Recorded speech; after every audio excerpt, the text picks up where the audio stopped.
मंडळी नमस्कार. मी प्रल्हाद दातार, बारी ब्रिगेडचा संस्थापक अध्यक्ष. मंडळी, गेल्या 4-5 दिवसापासून आपल्या बारी ब्रिगेड या काही किंवा बारी ब्रिगेडच्या अनुषंगाने असलेले जे काही आपले ग्रुप आहेत, व्हॉट्सअप ग्रुप, त्यावर अनेक पदाधिकाऱ्यांनी जळजळीत प्रतिक्रिया दिलेल्या आहेत आणि त्या प्रतिक्रियेला प्रत्युत्तर सुद्धा आपल्याच कार्यकर्त्यांनी दिलेलं आहे. खरं म्हणजे उन्हाळ्याचा हा महिना आहे आणि साहजिकच सगळीकडेच वातावरणामध्ये प्रचंड उष्मा आहे, ऊन आहे. आमच्याकडे विदर्भात तर खूपच आहे. त्यातल्या त्यात अमरावती आणि नाशिक या 2 जिल्ह्यात सुद्धा तापमानाचा पारा वाढलेला आहे. त्यामुळे साहजिकच या दरम्यान आपण प्रत्यक्ष गाठी भेटी हा कार्यक्रमच जवळपास जवळपास 20 दिवसापासून थांबवलेला आहे. आणि त्यामुळे कदाचित अनेकांना असं वाटत असेल की मी थांबलो आहे काय किंवा का थांबलो. मंडळी, गुढीपाडव्याच्या शुभमुहूर्तावर आपण बारी ब्रिगेडचं रोप लावलं म्हणणं म्हणते की त्याचं बी हे मी गेल्या काही वर्षापासून जवळ ठेवून होतो की हे बी कोण्या दिवशी लावता येईल, कुठं लावता येईल, याला कुठं सुपीक शेती मिळेल, कुठं चांगली जमीन मिळेल, असा विचार करत करत मी त्या अनुषंगानं गुढीपाडव्याचं मुहूर्त काढलं आणि काही जिवलग बारी समाजाचे माझे मित्रपरिवार यांना एकत्र करत त्या दिवशी आपण बारी ब्रिगेडची अधिकृत घोषणा केली. आणि तेव्हापासून मग लागलंच जे काही आपले विदर्भातील काही बारी बहुल जिल्हे आहेत, तालुके आहेत, गावं आहेत, यांच्या गाठीभेटी सुद्धा आम्ही आणि आमच्या काही सहकार्याने सुरू केल्या आहेत. आणि सुरू करत असताना अनेक ठिकाणी अत्यंत चांगले कार्यकर्ते, चांगले लोक, चांगला समाज बांधव मला मिळाले. आणि त्यामुळे एक उर्मी वाढली, उत्साह वाढला की नाही, आपण जे काही करतोय किंवा जे काही आपण रोप लावलं आहे हे चांगलं फळेल, फुलेल, मोठं होईल, वटवृक्ष होईल, अशी अपेक्षा आणि आशा ठेवत मी चालतोय. पण मध्यंतरी या महिनाभरात सर्वकडेच उष्णतामान वाढलं आणि वयाचा भान ठेवत, प्रकृतीचं भान ठेवत, काही कार्यकर्त्यांच्या परिवाराचं भान ठेवत, त्यांच्या आर्थिक परिस्थितीचं भान ठेवत मला अनेक ठिकाणी तुमच्यापर्यंत पोहोचता आलं नाही, हे निर्विवाद मी कबूल करतो. मंडळी, संघटना काढणं बिलकुल सोपं आहे, बिलकुल सोपं आहे. राज्यभरामध्ये अनेक संघटना आहेत आणि त्या संघटना फक्त काही दिवसापुरत्या, नावापुरत्या असतात. पण बारी ब्रिगेड ही संघटना, ही जी आपण काढली आहे किंवा ज्याच्यामध्ये तुम्ही आपण सर्व आहात, ही तुम्ही आम्ही असेपर्यंत आणि नसेपर्यंत, नसल्यानंतरही अस्तित्वात राहील यासाठी आपण हे रोप लावलेलं आहे. हे वडाचं झाड आहे, हे वडाचं झाड आहे. हे इतर जातीतलं झाड नाही की जे काही एखाद्या ऊन वाऱ्यानं पडून जाईल, मुळून जाईल किंवा त्याला कोणतरी कापून नेईल. त्यामुळे असा वृक्ष लावताना मला ज्या काही बळकट फांद्या मिळाल्या, बळकट आधार मिळाला, तो तुमच्या सर्वांचा आहे. काल आमचे अमरावती जिल्हा संघटक नितीनदादा टिंगणे यांनी जळजळीत प्रतिक्रिया व्यक्त केली, खूप जळजळीत, की त्यांना असं वाटलं की आपण बारी ब्रिगेडची स्थापना केली, आपण पदाधिकारी आहोत, जिल्ह्याचे संघटक आहोत आणि आपण आपल्या तालुक्या जिल्ह्यामध्ये आपलं कामसुद्धा सुरू केलं आहे. परंतु निवडून म्हणजे पद दिलेले पदाधिकारी हे फक्त मीटिंग पुरते किंवा ज्या दिवशी आमचा दौरा झाला त्या दौऱ्यातच अतिउत्साही दिसले. पण नंतर काही जबाबदाऱ्या त्यांनी जेव्हा त्यांच्याकडे दिल्या तर त्या जबाबदारीला अनुसरून असं कुठलंही काम त्याकडून झालं नाही, म्हणून एक अहवाल त्यांनी मागितला. तर त्या अहवालाला एकही पदाधिकाऱ्यानं त्यांना उत्तर दिलं नाही. मंडळी, साहजिक आहे जो कोणी करते ना, कारण नितीनदादा टिंगणे यांचा परिचय हा काटोले साहेबांमुळे माझा झाला. नितीनदादा टिंगणे हे पुण्यामध्ये असताना त्यांनी बारी समाजाचं एक नाव वेगळं मोठं केलं आहे की तिथे त्यांनी व्यवसाय करताना पिण्याच्या पाण्याचा व्यवसाय केला, लोकांना पाणी पाजलं आणि त्यांच्या गाडीवर त्यांनी पहिल्यांदा पुण्यामध्ये बारी लिहिलं होतं, बारी. आणि त्यानंतर मध्यंतरी करोनाच्या काळामध्ये काय परिस्थिती झाली त्यामुळे त्यांनी पुन्हा सोडलं आणि आपल्या शिरसगाव बंड या गावात ते आले आहेत. तिथं थोडीशी शेतीबाडी आहे, व्यवसाय आहे, घरदार आहे, भाऊबंद आहे, आईवडील आहे. त्यांच्या परिवारात ते तिथं रुळले आणि तिथं सुद्धा आपल्या उदरनिर्वाहाचं काही साधन त्यांनी शोधलं आहे. हे सर्व शोधत असताना तरी मी समाजाचा एक घटक आहे. आणि जेव्हा काटोले साहेबांचा आमचा परिचय झाला आणि काटोले साहेबांना जेव्हा विदर्भातल्या काही लोकांची नावं, पदाधिकाऱ्यांची किंवा समाजातील काही अशा उमेदवार लोकांची नावं जेव्हा मी मागितली तेव्हा त्यामध्ये एक नाव मला काटोले साहेबांनी दिलं, ते आहे टिंगणे दादाचं. आणि त्यानंतर एक लागलीच एक बैठक आपण राज्याच्या महिला आघाडीच्या नेत्या यांच्या अंजनगाव स्थित घरी ठेवली, शोभादेवी सुने यांच्याकडे. त्या दिवशी प्रत्यक्ष पहिला माझा आणि टिंगणेंचा परिचय झाला. मीटिंगमध्ये बोलता बोलता त्यांना सुद्धा बोलायची उर्मी आली आणि आपण संधी दिली.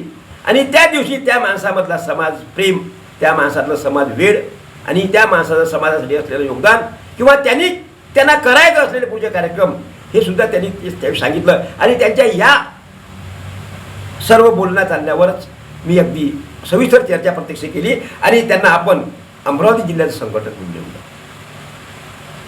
आणि साहजिकच मग पहिल्यांदा विदर्भातला माझा विनीचा शिलेदार हा टिंगणे आहे.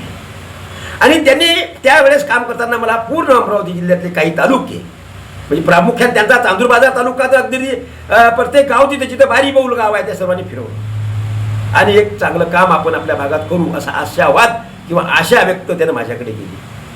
पण मध्यंतरी लग्नश्राई, बाकीचे कार्यक्रम, ऊन यामुळे पदाधिकारी सुद्धा, काही कार्यकर्ते सुद्धा पाहिजे त्या प्रमाणात काम करून नाही राहिले असं त्यांना वाटलं आणि म्हणून त्यांना तो संताप आला. आणि मग तो संताप त्यांनी माझ्यावर सुद्धा व्यक्त केला.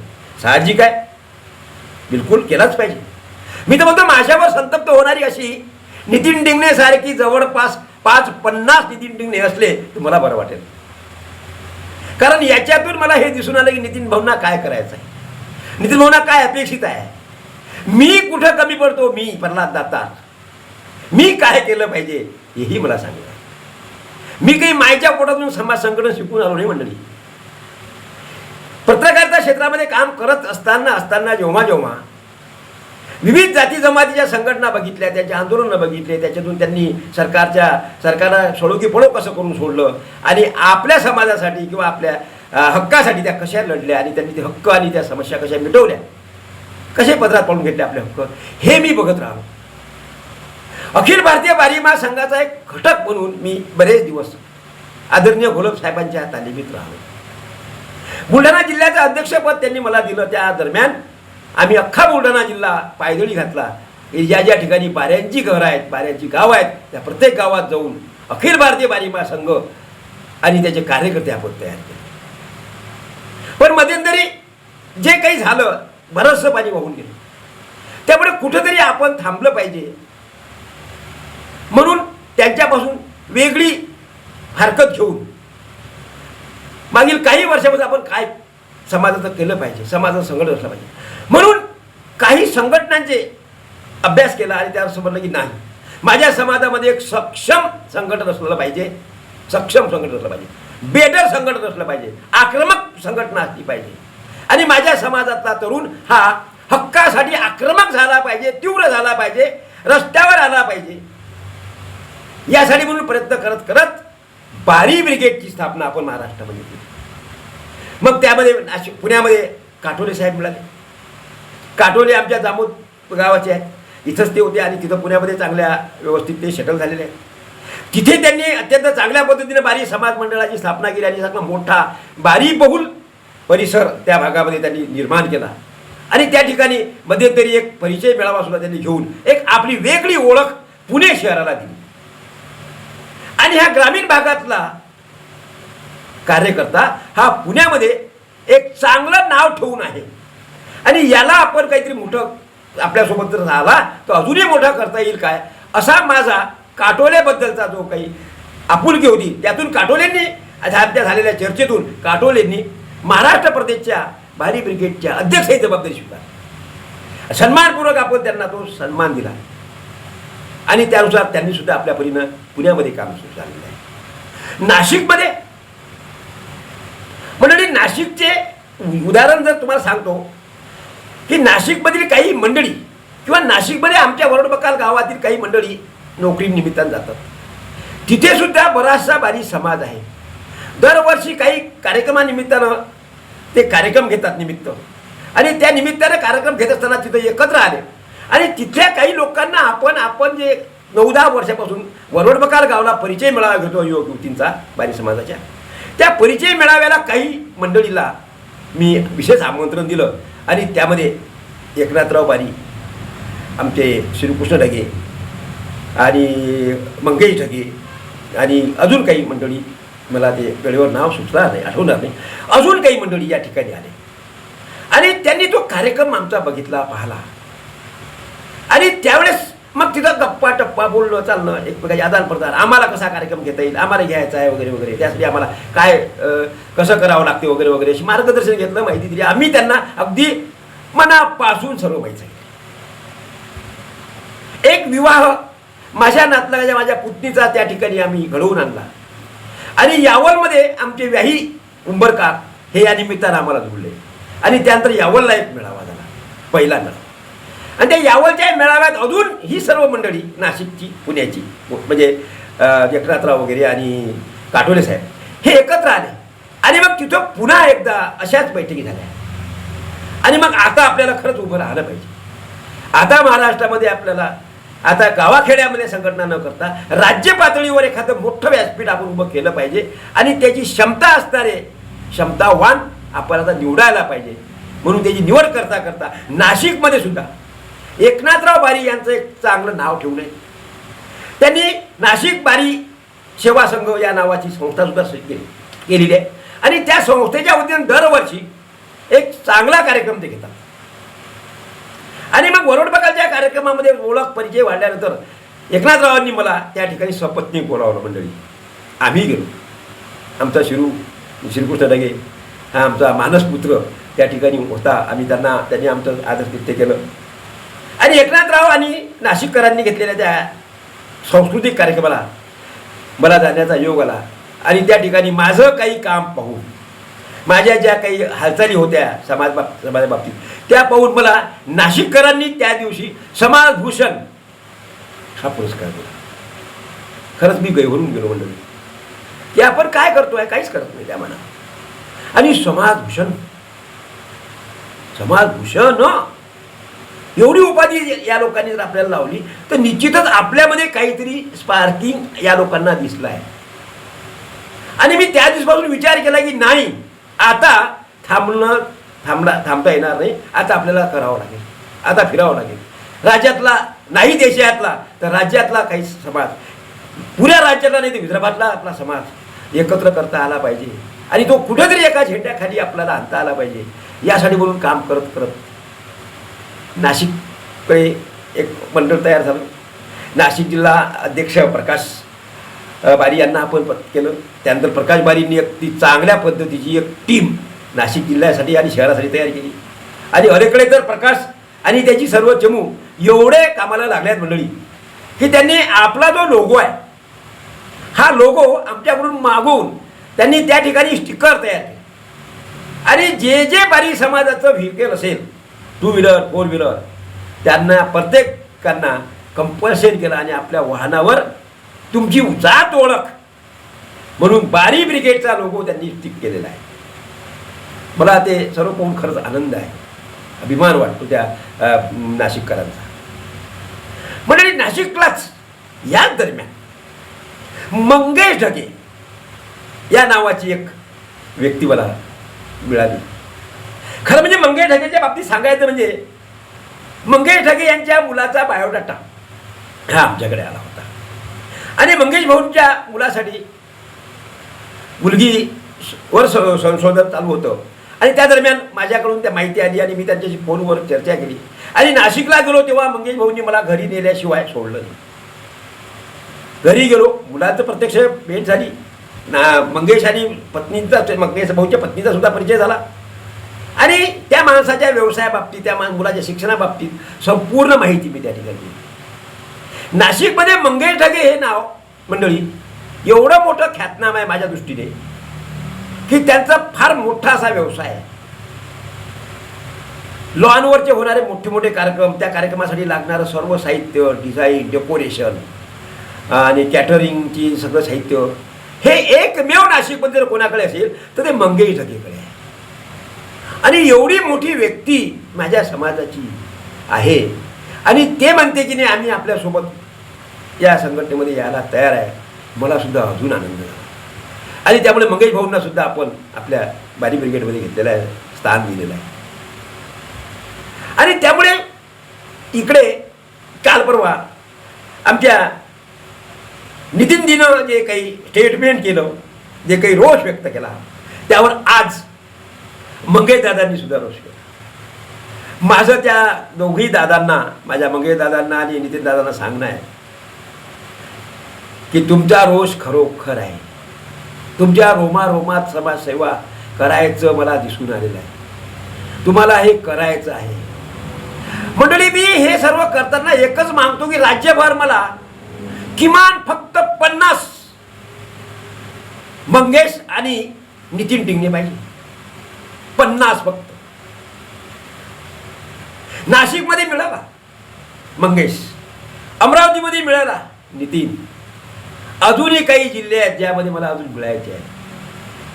आणि त्यामुळे साहजिक तुम्ही जे एकमेकावर क्रॉस करता आणि एकमेकाच्या अनुषंगाने भावता, एक पालक म्हणून संघटनेचा मला खूप अभिमान आहे तुमच्याबद्दल. ज्या ज्या प्रतिक्रिया तुम्ही अशा पद्धतीने व्यक्त होता ते मला पाहताना आनंद होते. आणि मला तसं वाटतं की या वयात जर मी असतो तर 63-64 वर्षाचं माझं वय, पत्रकारिता क्षेत्रामध्ये आयुष्य गेलं, घरची परिस्थिती बेताची, तुम्हाला सांगायला मला काहीच लाज वाटणार. आणि एक लक्षात घ्या, हे सुद्धा सांगताना मी म्हणजे मला कमीपणा वाटणार नाही, आम्ही फक्त उभयता आहो, पती पत्नी, स्वतःला कुठलंही मूलबाळ नाही मला. त्यामुळे हे जे काही नितीन भाऊ असतील, मंगेश भाऊ असतील, निलेश असेल, नितीन असेल ढगे, प्रकाश असेल, जे जे काही अजून खूप नावं घेता येतील असे नाव आहे की ते सर्व माझ्यासाठी माझी मुलं आहेत. आणि या मुलांमध्ये अशा पद्धतीने चढावड जर लागली असेल, मोठं होण्याची तगाव लागली असेल, आपल्या संघटनेला, बारी ब्रिगेडला मोठं होण्याची चढावड लागत असेल तर मला तो आनंद खरंच फार मोठा आनंद होतो. त्यामुळे हे सर्व तुम्ही बोलताना मला मनस्वी आनंद वाटते.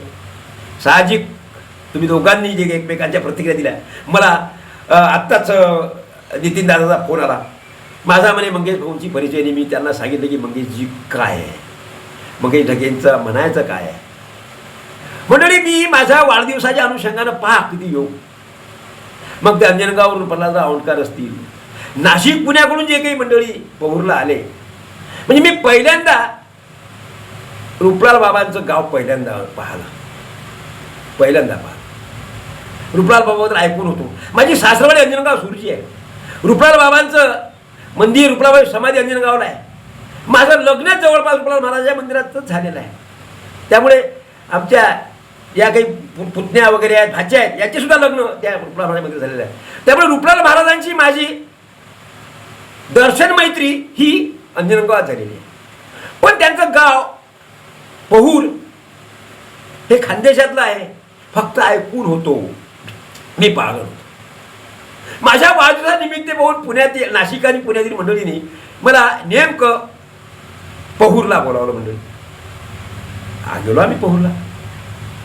10-5 गाड्या, 5-25 सर्व कार्यकर्ते पुण्यावरून आले, नाशिकवरून आले, अमरावतीतून आले, आमच्या बुलढाण्यातून होते. आणि रुपलाल महाराजांचं तिथं होत असणारं ते स्मारक मंदिर आम्ही पाहिलं आणि त्याला काय देता येईल असा माझ्याही मनात प्रश्न आला. असं वाटलं आपण प्रत्येकाने एक्कावन्न रुपये, 50 रुपये, 100 रुपये त्या पेटीत टाकावे, हे आमची धारणा. पण मंडळी नाही. नाशिक आणि पुण्यावाल्यांनी काय वेगळा संकल्प केला होता. येताना त्यांनी, मी इकडून बुलढाण्यावरून जात होतो, ते नाशिक पुण्याहून येत होते, ते एकत्र आले, आम्ही आमची गाडी, त्यांच्या गाड्या, आणि आलो भर ऊन. आणि खरं म्हणजे सांगताना हे सांगावं लागेल, पहूरवाल्यांचे आभार, पहूरवाल्यांचे म्हणजे उपकार किंवा पहूरवाल्यांनी केलेलं आमचं आदरातिथ्य हे आम्ही मरेपर्यंत ध्यानात ठेवू. किती लोक येणार, आम्ही म्हटलं किती लोक म्हणजे आम्ही येऊ काहीतरी 10-15 लोक. नाही, आम्हाला आकडा सांगा म्हणे. म्हटलं आकड्याचं काय, नाही आम्हाला तुम्हाला जेवण द्यायचं आहे. अरे बापरे, म्हटलं जेवायचं, आपण आमच्या परीनं डबे वगैरे आणले होते, आम्ही कुठंतरी हे करू. नाही म्हणजे आमच्याकडे आलेल्या लोकांचं आम्ही चहापान जेवण आमच्याकडे असते. फक्त आम्ही आकडा यासाठी विचारतो की तुम्ही किती, ऐन वेळेवर आमची तारंब झाली नाही पाहिजे. तुम्ही 25 सांगले असेल तर 25चे 30 झाले तर हरकत नाही, पण 25चे 50 झाले तर ऐन वेळेवर प्रॉब्लेम येतात. मंडळी त्यांनी सांगितलं, आम्ही सांगितलं, आम्ही 25-30 लोक आहोत. 25-30 लोकांचा अत्यंत चांगला आदर तिथे त्यांनी. अगोदरचा विषय असा आहे की मी विचार केला की आपला आता या वाढदिवस काय, आता तर सरे दिवस जवळ येऊन राहिले आपले, पुढचे जायचं आहे सर्व सोडून. त्यामुळे माझा वाढदिवस 63वा वाढदिवस हा, मग एकनाथराव असतील, काटोले असतील, ना पुण्याची मंडळी असेल, प्रकाश भाऊ वगैरे सगळी मंडळी, या सर्व मंडळींनी पैसे जमा केले मंडळी, आणि ते पैसे 5,000 रुपये माझ्या हातात दिले. हे तुमच्या वाढदिवसाचं गिफ्ट. बापरे म्हटलं. आणि उपलाल बाबाच्या म्हणजे मंदिरात बांधकामाच्या मंडळी, मी जेव्हा तो निधी घेतला, साभार घेतला आणि तिथले जे विश्वस्त आहेत त्यांच्या हाती सोपवला, माझ्या संपूर्ण चेमुडा प्रचंड आनंद झाला, मलाही खूप भरून आलं. त्यामुळे हे सर्व करत असताना, चालत असताना जे काही मिळाले, सोबती मिळाले, एकही आपल्याला सोडायचा नाही, एकही सोडायचा नाही. मला तर सोडायचं नाही कोणाला. तुम्हाला कोणाला सोडता येतं तर सोडू शकता. माझं हे चालत राहील. आता अलीकडे काही हेच मुद्दे अनेकांनी सांगले जाते की बारी महासंघाच्या वतीनं काहीतरी मोठं आंदोलन झालं होतं, त्याच्यामध्ये रूपलाल महाराजांचं स्मारकाचं किंवा राष्ट्रीय स्मारकाचं आणि बारी समाजाच्या आपल्या विचार मंडळाचं वगैरे असं काहीतरी काय म्हणतात ते आर्थिक मंडळाची घोषणावाला होती. मंडळी, मी बारी ब्रिगेडच्या आपल्या तमाम माझ्या सहकार्यांना सांगतो की हा मामला अखिल भारतीय बारी महासंघाचा आहे. मी प्रत्यक्ष बऱ्याचशी बोलताना पर्सनल सांगितलेलं आहे, पण आज या व्हिडिओतून तुम्हाला सांगतो की तो मामला अखिल भारतीय बारी महासंघाचा आहे, पर्यायानं घोलप आणि त्यांच्या चमूचा आहे. आपल्याला याहीपेक्षा किंवा यापेक्षा वेगळे आंदोलन आपल्याला करायचे आहे. त्यामुळे हा मुद्दा आपल्या बारी ब्रिगेडच्या पदाधिकाऱ्यांनी बऱ्याच वेळा माझ्याशी चर्चा करताना काहीतरी लावून धरतात, तर मी त्यांना सांगितलं की नाही, ते काम त्यांचं आहे, ते त्यांनी तडीस दिलं पाहिजे. आणि जेव्हा केव्हा त्यांना असं वाटेल की बारी ब्रिगेडची आपल्याला गरज आहे किंवा बारी ब्रिगेडने याच्यामध्ये योगदान द्यावं, सहकार्य द्यावं, तन मन धनानं सहकार्य बारी ब्रिगेड आणि तुम्ही आपण सर्व त्यांना देऊ. पण तो त्यांचा विषय असताना तो विषय आपण हाती घ्यायचा, मंडळी, हे मला पटत नाही. त्यामुळे समाजाचा तो विषय आहे, आपले संत रूपलाल महाराजांचा तो विषय आहे. पहूरला सुद्धा एक मोठं स्मारक आपल्याला आगामी काळामध्ये पाहायचं आहे, बघायचं आहे. अंजनगावाचा जसा विकास झाला तसा पहूरचाही विकास आपल्याला करायचा आहे. त्यासाठी म्हणून एक वेगळं धोरण समाजासाठी मी तुम्हाला पुढच्या व्हिडिओतून देणार आहे. आज खरं म्हणजे मी काल म्हटलं होतं की मला काही बोलायचं आहे आणि त्यानिमित्तानं खरं अजूनही खूप बोलायचं आहे, खूप बोलायचं आहे. 7 जूनला वरवड बकाल म्हणजे अर्थात बुलढाणा जिल्हा बारी ब्रिगेडनी हा मॅट्रिक आणि 12वीमध्ये पास झालेल्या मुलांचा सत्कार सोहळ्याचा कार्यक्रम ठेवलेला आहे उद्या परवा. आणि त्यानंतर येणाऱ्या पंधरवाड्यामध्ये पुन्हा विदर्भातले काही भाग किंवा नाशिक पुण्याकडे मी प्रत्यक्ष भेटेल. आणि त्यानंतर रुपलाल महाराजांची दिंडी आमच्या वडबकालला येत असते आणि वडबकालून पंढरपूरला जाते.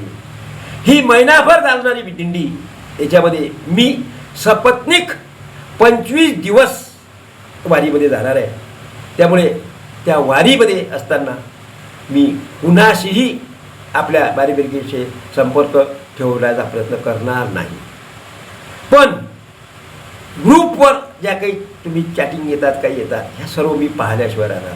त्या दरम्यान माझं संपूर्णतः ब्रिगेडच्या बाबतीत मौन असेल, हे तुम्हाला मी सांगतो. आणि आजच्या दिवशी जे काही मनमोकळेपणानं तुमच्याशी बोलता आलं, खरं म्हणजे तुम्हीच मला बोलकं केलं. आणि याच्या पुढे सुद्धा ब्रिगेडमध्ये काम करताना खरंच एक मीटिंग मला घ्यायची आहे, ज्यामध्ये संपूर्ण आपलं कॅडर बेस प्रोग्राम आपला ठरला आहे. निवासी शिबिर आहे 1 दिवसाचं.